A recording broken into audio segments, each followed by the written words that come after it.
Following the calamity, the forces of the 14th Imperial Legion entrenched themselves in strategic locations across Eorzea. So swiftly did they accomplish this, it was suspected that they had received help. To think that it came from Huayu, my right hand. There is more. We have reason to believe that Huayu didn't deal exclusively with the 14th.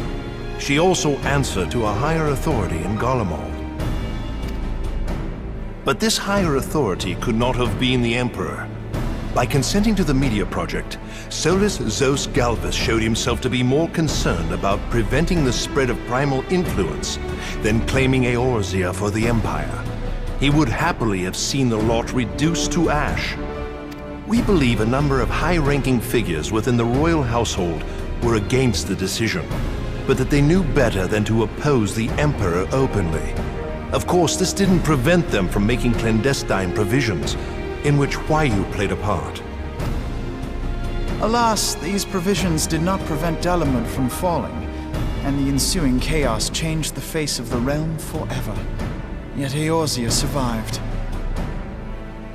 To all intents and purposes, the Meteor Project had failed, and the Empire was left to rue its lack of a decisive means to eliminate the primals.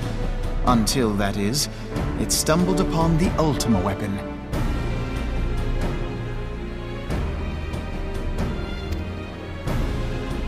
Even before the accursed thing was dug up, it seemed to me the 14th had the might to overwhelm our weakened armies. Yet they chose to hide behind their walls. Why? The Black Wolf was wary of making the denizens of Eorzea desperate, lest more primals emerge to bleed the land. The discovery of the Ultima weapon, however, emboldened him to resume his war of conquest in earnest. But there was one in Garlemald who believed that Van Belsar's actions were premature. One who stood higher in the Imperial Army's chain of command. He ordered the Legatus to halt his advance, only to find that the Black Wolf had slipped its leash, and that the 14th now acted alone. In a bid to bring Van Belsar to heel, he used the agent he had planted in Ul'dah prior to the calamity to undermine the Legion's efforts. A man who outranks Van Belsar, yet opposed the late Emperor's decision to annihilate Eorzea. This could only be the former High Legatus of the Garlean army, now known as Emperor Voris Zos Galvus. So he was Huayu's true master. But one of several in actual fact. We've learned that even as Huayu served the Empire's interests, she sold Imperial secrets to a certain faction in Eorzea. In so doing, she helped to maintain the status quo, thus prolonging the conflict. Considering who stands to profit from war, it isn't hard to imagine who her other masters were. Seven hells! You mean to say that she was a double agent? Triple, if you consider her services to Van Belsar and the new Emperor as separate.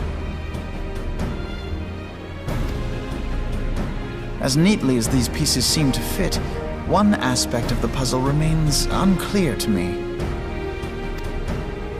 By whose will was the Marshal feeding intelligence to the heretics?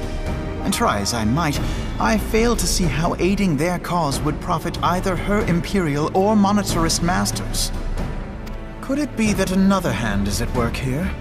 If so, Huayu must be made to reveal whose it is.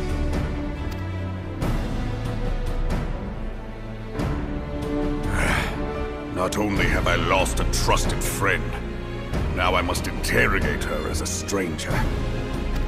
Not a pleasant task, I grant you, but a necessary one. Unless we weed out the ivy, root, stalk, and stem, it will simply grow back. I know that full well. Those closest to Huayu have already been detained, and I will question them alongside her. General, pray keep in mind that there may be unwitting abettors among them. All will be treated fairly. On that you have my word. Those who are innocent have no cause to fear. You have ever been a friend of truth, General. I hope the unpleasant task of weeding out falsehood will not detain you too long. Though it be for the sake of Eorzea, doubting one's comrades is poison to the soul. And with that, I take my leave.